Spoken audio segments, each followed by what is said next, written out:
familia, el Eterno les bendiga. Me gustaría muchísimo que todos los que pertenecen a la congregación que nosotros dirigimos puedan ver el video y también que les sirva como una ayuda, que les sirva como un punto de aclaración de ciertas situaciones que estamos viviendo hoy. Primero que nada, agradecemos al Padre Eterno por tu vida, por que en medio de todo lo que hemos vivido, Él ha preservado tu vida y tu familia. Bien, quiero darte algunas explicaciones con respecto a lo que hemos estado enseñando durante estos últimos meses, y que hace casi 3 años yo inicié a estudiar y a aprender, y eso me llevó a lo que hemos hablado últimamente, las raíces hebreas.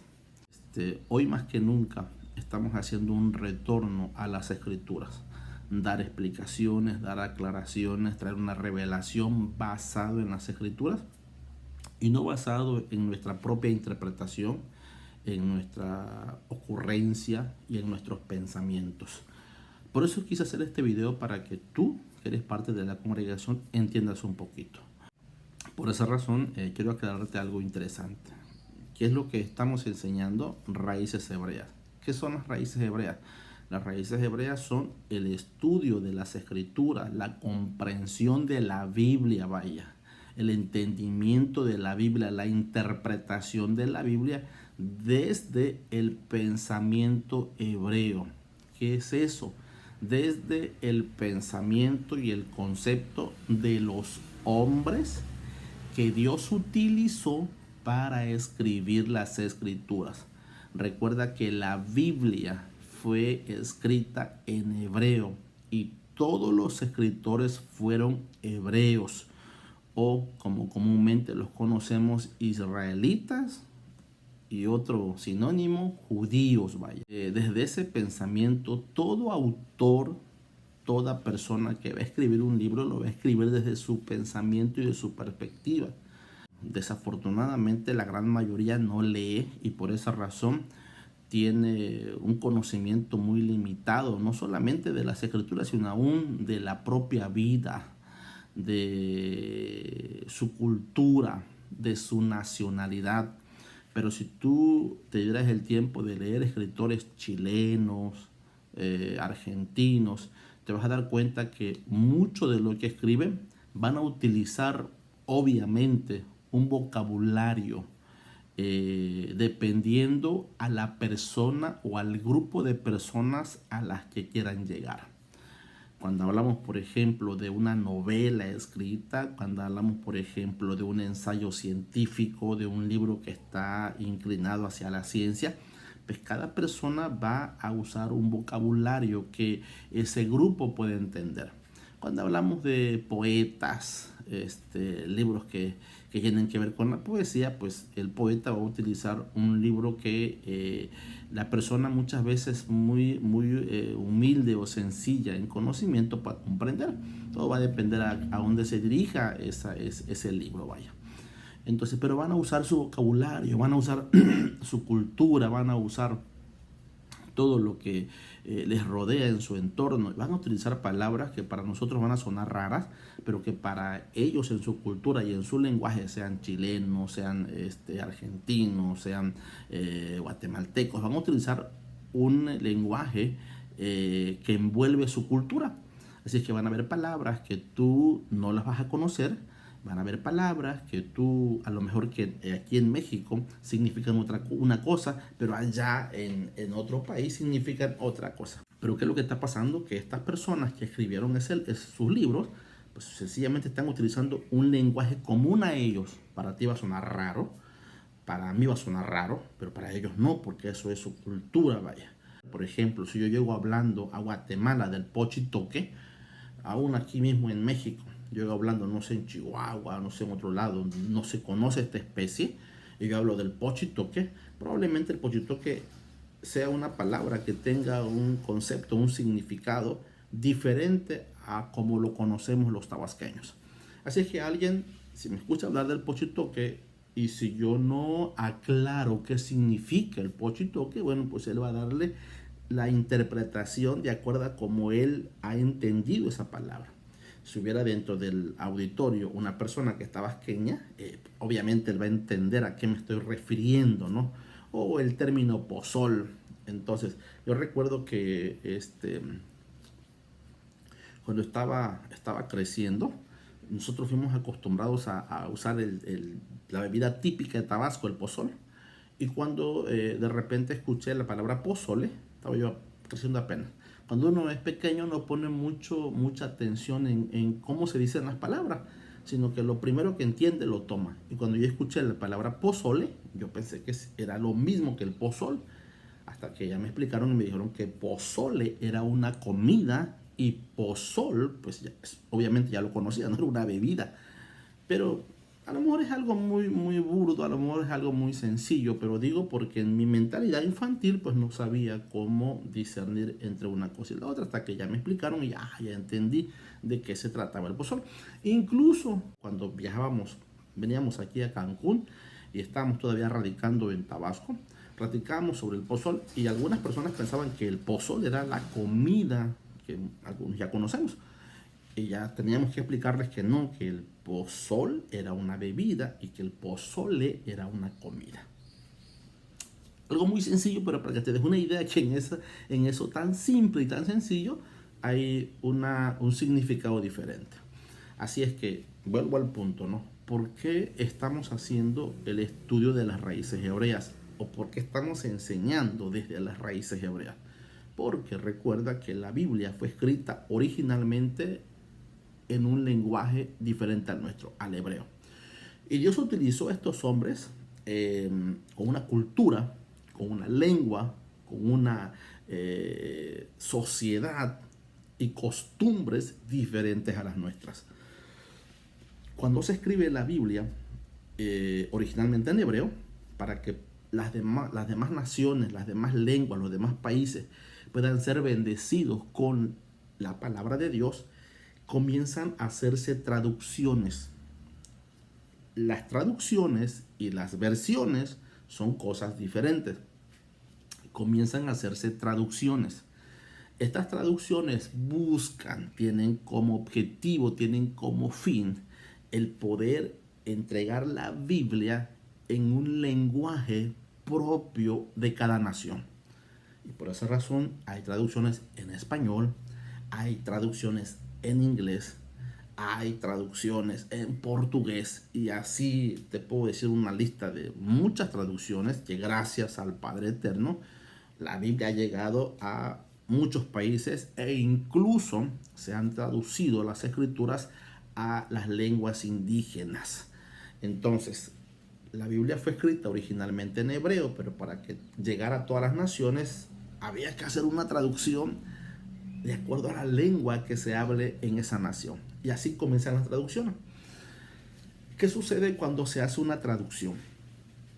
Cuando se hace una traducción, vuelvo a lo que te comentaba del pochitoque, hay palabras que en una nación propia se puede entender fácilmente, pero que en otra no. Otro problema que tenemos con las traducciones es que hay palabras que no pueden ser traducidas. Y eso ya lo he explicado en otros videos, pero quiero hacer remembranza de esto para que tú, deseo con todo mi corazón, que tú tomes en serio el estudio de las escrituras y dejes de ser solo un simple oyente y te involucres para que aprendas y crezcas. Entonces hay palabras que no pueden ser traducidas. Yo he invitado a algunos de nuestros estudiantes y les he dicho, ve con alguien que habla inglés y pregunta esto para que sepas, o alguien que conozca el lenguaje, ¿no?, inglés, y pregúntale para que veas que esto que te estoy diciendo es una realidad, que hay palabras que no pueden ser traducidas, no existe una traducción para ello. Una de ellas te dije, por ejemplo, la palabra papacho, porque son palabras coloquiales, son palabras que nacen dentro de una cultura y dentro de un país y que no tienen ninguna forma de ser traducidas. Por esa razón, el traductor le va a tener que dar un significado, va a usar una palabra más o menos que se apegue a lo que quiso decir el autor original. Entonces, ejemplo, si la palabra papacho no tiene traducción, al momento de pasarla a otra lengua, ¿cómo se traduce? Bueno, pues ellos van a buscar una palabra que se apegue a ella. Por ejemplo, cariño, afecto, y ahí ya va a variar la traducción. Pero esto, vuelvo al punto, es algo sencillo. Imagínate en palabras que son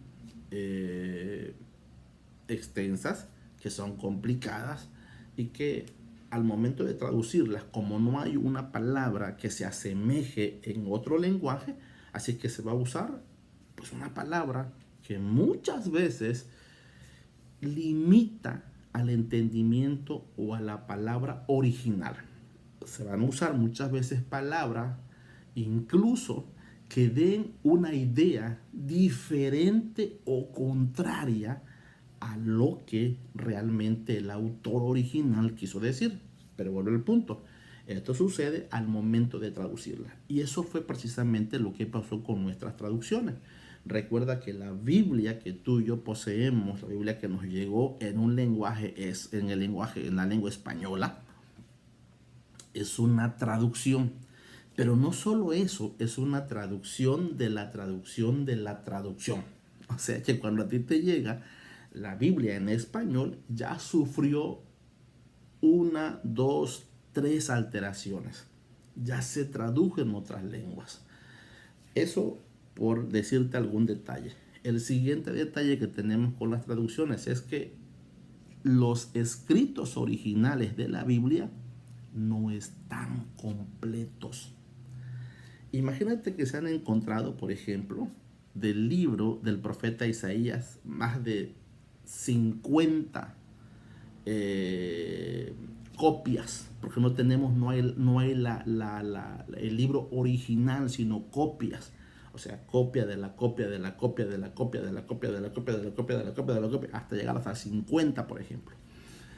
La otra cosa es que no están completos. Los rollos se han encontrado incompletos. Por ejemplo, un rollo solo tenía 26 capítulos, otro rollo solo tenía 10 capítulos, otro rollo, por ejemplo, solamente pudo rescatarse 5 capítulos, ejemplo, ¿no? Y de esas 50 copias fue que pudieron sacar todo el libro de Isaías. Ahora imagínate, copia de la copia de la copia de la copia, ya sufrieron algunas alteraciones. Esto puede suceder por errores humanos, porque el copista se le fue alguna coma, alguna tilde, alguna palabra, etc. Entonces, todas estas cosas es lo que han llevado a que en este tiempo ya, gracias a Dios y a la tecnología, gracias a las computadoras, gracias a este tiempo, ya tenemos mayor certeza de las escrituras. ¿Qué quiero decir con esto? Que las traducciones más recientes ya van más allá de el material que se tuvo en el momento que se hicieron las primeras traducciones, hace cientos de años. Entonces, ahora tenemos una traducción que ya no solamente tiene como base las copias más antiguas que se conocían, sino que ahora, por medio de las computadoras, van a tratar de armar el rompecabezas. Cuando ya tenemos esto en la mano, cuando ya hay internet, comenzamos a tener contacto con una cultura de la cual éramos ajenos, la cultura del pueblo de Dios de Israel. Tú solo y yo solo sabía de Israel porque lo vi en una ocasión en un mapa, porque pertenece a un continente, porque la Biblia lo dice, pero estábamos ajenos a las tradiciones y a la cultura de Israel. Para mí Israel era algo pasado, de moda, viejo, que aunque yo sabía que existía una nación, no lo vinculaba siquiera con las escrituras. Nunca me imaginaba, no me imaginaba a un israelita practicando en este tiempo lo que la Biblia enseñó hace muchos años.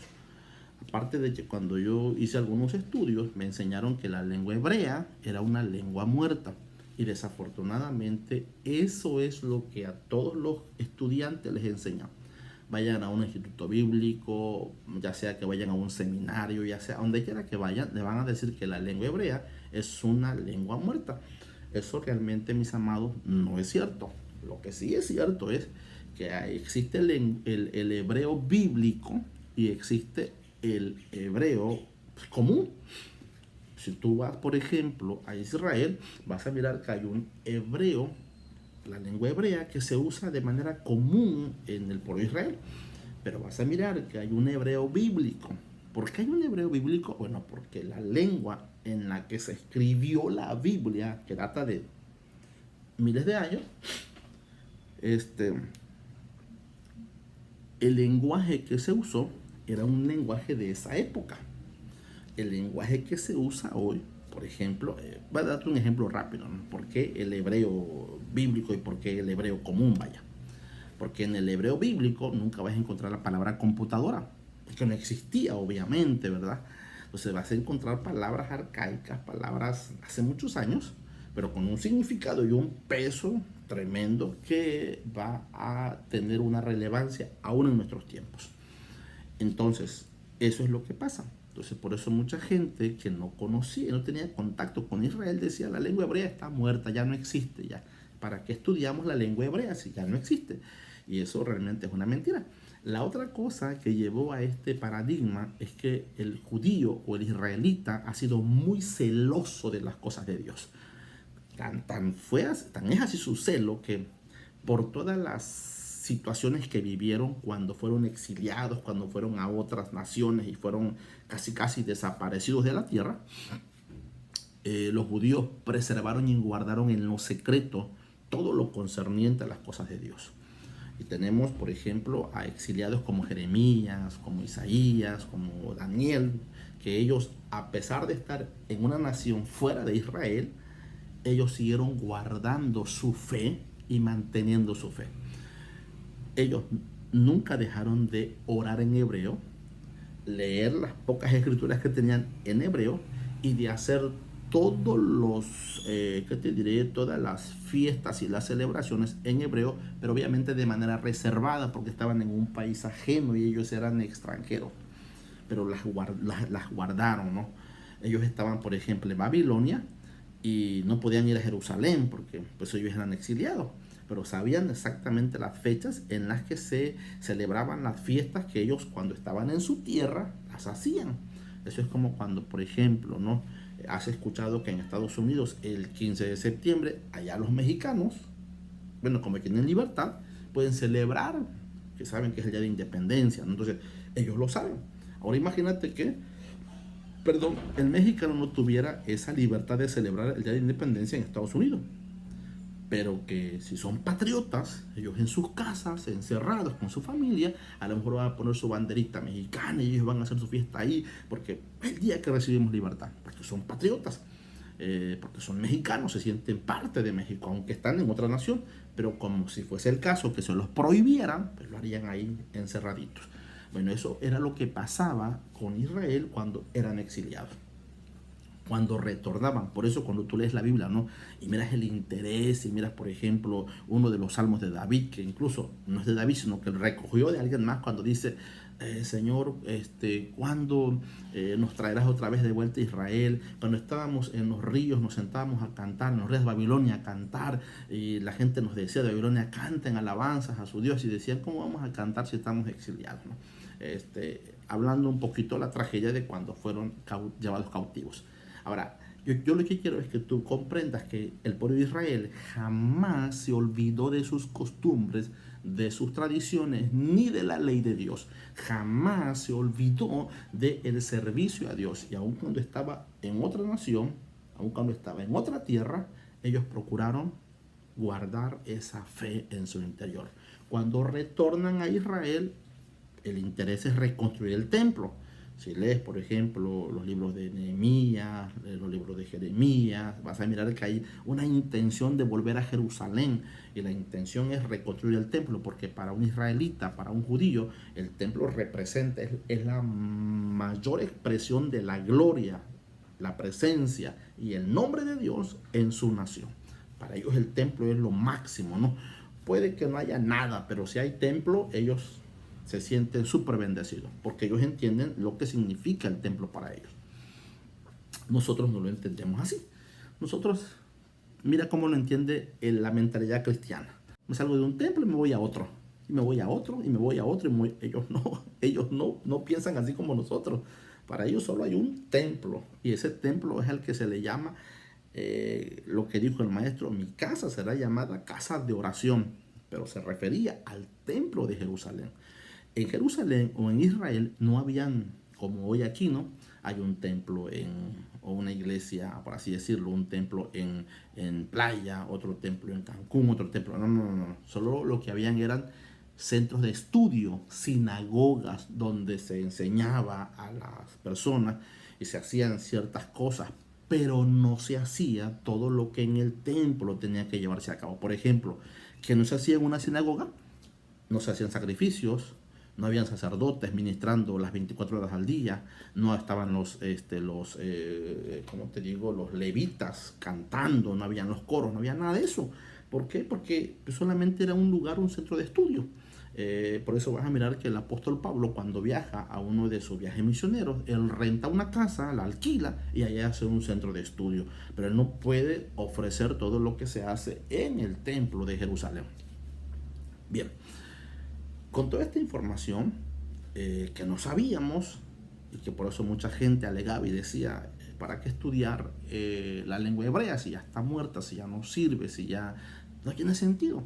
Pero hoy, con la tecnología, aparte con los estudios que se han hecho y las revisiones que se han hecho a las traducciones y a las versiones, y aquí entro a otra parte que tú tienes que saber, que una cosa es la traducción y otra cosa son las versiones. Las versiones pueden derivar de una traducción, y de una traducción puede haber una versión 2, versión 3, versión 4. Por eso, por ejemplo, si tú te das la tarea, vas a mirar que incluso los que usamos la aplicación YouVersion de la Biblia en nuestro móvil, en nuestro teléfono, vas a mirar que si tú buscas versiones, vas a mirar ahí como, no sé si 5 o 6 versiones de la Reina Valera. ¿Cuál es la razón? Por eso, ¿no? Porque hubo una traducción y de esa traducción se van a derivar versiones. La versión de 1960, la versión 2000 de la Reina Valera, la versión etc. Así van a derivarse. Entonces, por ejemplo, de la NBI ya hay 3 versiones. Las versiones que buscan, actualizar la última versión que se dio, busca actualizar las anteriores. Entonces, cuando se hace también una versión, van a haber ciertos efectos que si desconocemos los conceptos desde la raíz original, pues vamos a estar creyendo una cosa que la Biblia nunca dice o que el Padre Eterno nunca ha dicho. Pero si nosotros seguimos en esa misma escuela, así como nos enseñaron, creyendo que la enseñanza que nos dieron es infalible, es la única y que no existe otra, pues estamos equivocados. No estoy hablando de que la Biblia sea falible, estoy hablando de las enseñanzas y de la forma de interpretación que nos dieron. Quiero dejar hasta aquí este video porque quiero hacer otro video para enseñarte algunas de las reglas de interpretación de la Biblia. ¿Por qué? Porque es importante que tú sepas que así como hay reglas en el área laboral, así como hay reglas en la familia, así como hay reglas en los deportes, así como hay reglas de ortografía, también hay reglas en las escrituras. ¿Y por qué existen estas reglas? Bueno, sencillamente para que todos vayamos en una sola dirección y todos tengamos un orden. Ejemplo, las reglas de ortografía, cuando se acentúan, cuando no se acentúan. De esta manera, cuando tú lees, tú puedas, o cuando escribes, el que lea tu escrito puede entender lo que estás dando a comprender. Esto sucede muy usualmente, que cuando el que escribe no tiene una regla de ortografía o las desconoce, va a alterar palabras sin querer. Sin querer. Vamos a dar un ejemplo. La palabra ordenó. Ordenó a la palabra ordeno. ¿Cómo hacemos que suene ordenó? ¿Y cómo hacemos que suene ordeno? ¿Qué se usa ahí? Una regla de ortografía. Que la regla de ortografía dice que cuando que va a llevar un acento donde vaya la fuerza mayor de la palabra, ordenó. Por eso la palabra ordenó lleva acento en la última o en la única o que tiene, ordenó. Pero ordeno no lleva acento. Entonces son reglas que si tú no las sabes, pues ni vas a saber acentuar las palabras, ni le vas a dar el sonido o la fuerza correcta. Por eso cuando leemos las escrituras, si desconocemos las reglas de ortografía, pues tú cuando leas, por ejemplo, y el Señor ordenó, a lo mejor tú leas y el Señor ordenó. Pues vale la razón porque no sabemos las reglas de ortografía. Entonces, las reglas existen ¿para qué? Para que todos podamos, el que escriba se dé a entender y el que lea entienda. En la Biblia también hay reglas, pero eso lo vamos a ver en el próximo video. Yo quisiera que tú tomes tiempo para ver este video, analices la información que te acabo de dar, corrobores algunas y sigamos aprendiendo. Recuerda que la intención de estos estudios es que tú aprendas a estudiar las escrituras. Si no existen reglas, si no hay reglas, recuerda que donde no hay reglas hay un desorden y todo el mundo hace lo que quiera, como quiera y cuando quiera. Pero cuando hay reglas, estas reglas nos van a llevar a todos a un orden. A todos nos van a llevar a un orden. Entonces, las reglas existen para ordenar las cosas. Y en la Biblia existen reglas. Las reglas de interpretación, las reglas de estudio, para que tú no interpretes a la ligera, para que tú no estés enseñando algo que solamente venga de tu mente. Muchas veces hablamos que el Espíritu me dio esto, pero ¿cómo sabemos que es el Espíritu? ¿Cómo sabes tú que fue el Espíritu de Dios el que te habló? ¿Cómo sabes tú que no fue tu mente? Hay mucha gente que tiene una capacidad reflexiva extraordinaria y muchos creen que wow, una unción. No es la unción, es la capacidad reflexiva que tiene, porque ha estudiado bastante, porque sabe cómo alcanzar a un grupo de personas, sabe cómo presentar su mensaje, usa, no sé, técnicas para poder hablar de una manera elocuente, por ejemplo. Y a veces nosotros decimos, wow, ¿no? Qué revelación tan tremenda. Muchas de ellas no son revelaciones, solamente son explicaciones, pero como se tiene un nivel muy elevado de reflexión y de dirigirse al público, pues obviamente el mensaje nos va a cautivar. Pero fuera de todo esto, lo que tenemos nosotros que ver es que las escrituras o lo que se hable esté basado en las escrituras. Y que no vengan del corazón del hombre solamente, que no vengan de ideas extraordinarias, de pensamientos extraordinarios. El hombre, amado, recuerda que es muy creativo. Dios le dio esa capacidad, ese creativo ¿qué te digo? ¿No? Una mente productiva. Por eso mira cuántas cosas ha inventado el hombre, ¿no? Muchas cosas extraordinarias, la computadora, la televisión, el teléfono, cosas interesantísimas. El hombre tiene una capacidad reflexiva tremenda. Sea creyente o no sea creyente, esa capacidad la tiene allí. La va a inclinar a algo bueno o la va a inclinar a algo malo, dependiendo de lo que hay en su corazón. Próximo video quisiera que tú puedas verlo. Vamos a hablar de las reglas de interpretación bíblica para que todos hablemos una misma cosa y todos entendamos y aprendamos.